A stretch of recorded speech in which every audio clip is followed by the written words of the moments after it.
Hello class third, welcome back to your online classes Allen Educare. तो आज अपन Hindi grammar study करेंगे अपनी class में।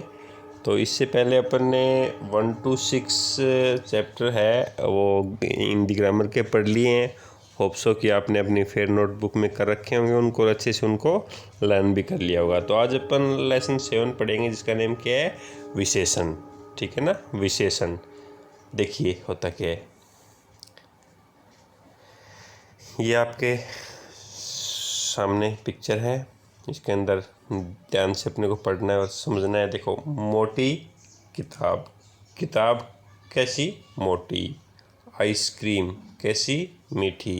वीर सिपाही, सिपाही कैसा, वीर।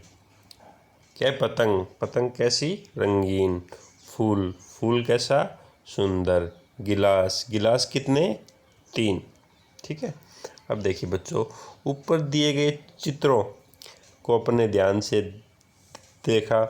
इन सभी चित्रों के नीचे लिखे रंगीन शब्द अपने साथ आए संज्ञा शब्दों की विशेषताएं बताते हैं। ठीक है ना, जो भी इनके साथ में ये थी संज्ञा और इनकी ये विशेषताएं बता रहे हैं। ठीक है, या उसके बारे में कुछ जानकारी दे रहे हैं कि वे कैसे या कितने हैं। आइए उसमें, जैसे कि था किताब, कैसी किताब, मोटी किताब। कैसी आइसक्रीम, मीठी आइसक्रीम। कैसा सिपाही, वीर सिपाही।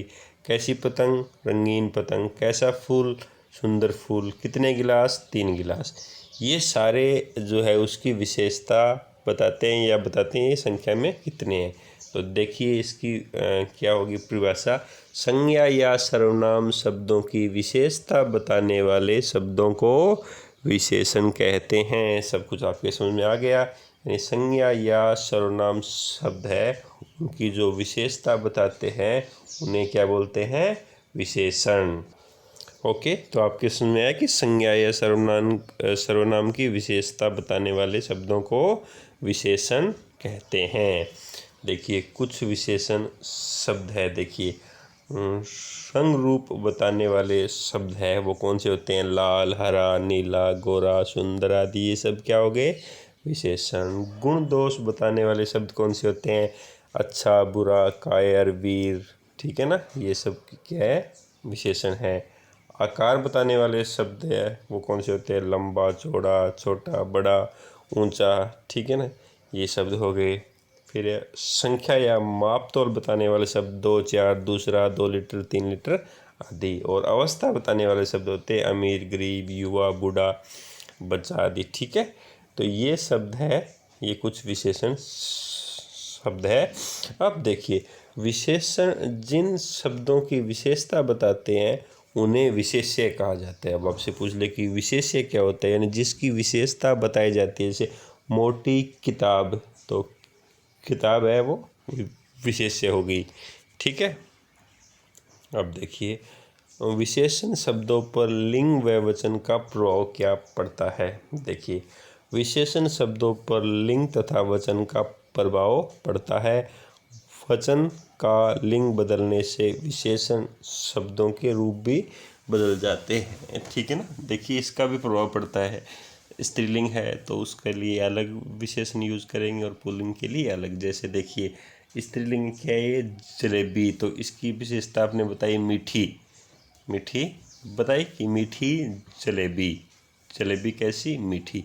अब ये सेम क्वालिटी है किसकी, लड्डू की, तो इसको मीठी लड्डू कहेंगे क्या, नो, इसको कहेंगे मीठा लड्डू। यानी जलेबी स्त्रीलिंग से लड्डू पुल्लिंग में बदल गया तो इसका विशेषण भी अलग होता है। जैसे कड़वी पत्तियाँ, कड़वा करेला। मोटा हाथी, मोटे हाथी। और ये तो थी अपने किसकी बात कर रहे थे अपन, लिंग की। और यहाँ बात कर रहे हैं वचन की। एक वचन और बहुवचन के लिए अलग अलग यूज करते हैं। जैसे हाथी एक वचन है, इसके लिए अपने यूज किया मोटा। क्या यूज किया, मोटा विशेषण यूज किया, मोटा हाथी। हाथी कैसा, मोटा। और एक से ज़्यादा हाथी है, बहुत सारे हाथी है, बहुवचन है, तो इसके लिए मोटा की जगह हमने क्या यूज किया, मोटे। ठीक है, मोटे हाथी। फिर चूहा, छोटा चूहा। एक चूहे की बात करें, बहुत सारे चूहे हैं, उनकी विशेषता है तो छोटे चूहे। ठीक है। अब देखिए विशेषण शब्द से संज्ञा के लिंग तथा वचन का भी पता चलता है। यानी विशेषण मोटा है तो अपने को पता चल जाता है कि ये एक है, एक की बात कर रहे हैं, और मोटे है तो इससे हमें पता चल जाता है कि बहुत ज़्यादा बात कर रहे हैं, बहुत ज़्यादा है, एक से ज़्यादा है, यानी बहुवचन है। मीठा है तो इससे पता चल गया पुल्लिंग है, मीठी से अपने को पता चल गया स्त्रीलिंग है। ठीक है ना। तो विशेषण शब्द से हमें संज्ञा के लिंग तथा वचन का भी पता चलता है। तो इसमें हमने क्या सीखा, देखिए संज्ञा या सर्वनाम शब्दों की विशेषता बताने वाले शब्दों को विशेषण कहते हैं।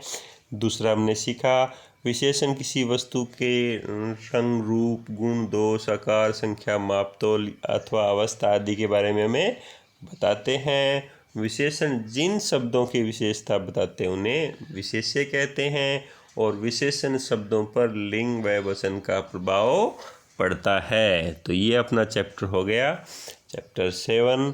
तो इसके बाद में एक चैप्टर और हो जाएगा, फिर अपने 8 चैप्टर हिंदी रीडर में हो गए, 8 अपने हिंदी ग्रामर में हो गए। ठीक है ना। तो ऑलमोस्ट अपना हाफ ईयरली का कोर्स यहाँ पे कंप्लीट हो जाएगा। अभी आपका 15 अक्टूबर के बाद में फर्स्ट टर्म या यूनिट फर्स्ट के एग्ज़ाम होंगे। उसके लिए 4 लेसन है, वो ऑलमोस्ट एवरी सब्जेक्ट के आएंगे। इनिशियल 4 यानी फर्स्ट, सेकंड, थर्ड 4 लेसन है, उनको आप अच्छे से लर्न कर लो, और 8 लेसन आपकी नोटबुक में अच्छे से नीटली एंड क्लीनली लिखे होने चाहिए। ठीक है ना। तो अब नेक्स्ट विजिट में जब भी कोई आए आपके घर पे, तो आपके पास में क्या 8 लेसन है, ऑलमोस्ट के हो गए 1-2 सब्जेक्ट को छोड़ के, तो 8 लेसन क्या होने चाहिए, लिखे हुए होने चाहिए, और 1 to 4 लेसन है आप के अच्छे से लर्न होने चाहिए, ताकि एग्ज़ाम जब भी कंडक्ट करवाई जाए आपके उसमें अच्छे मार्क्स आएँ। ठीक है। Okay, thank you, have a great day.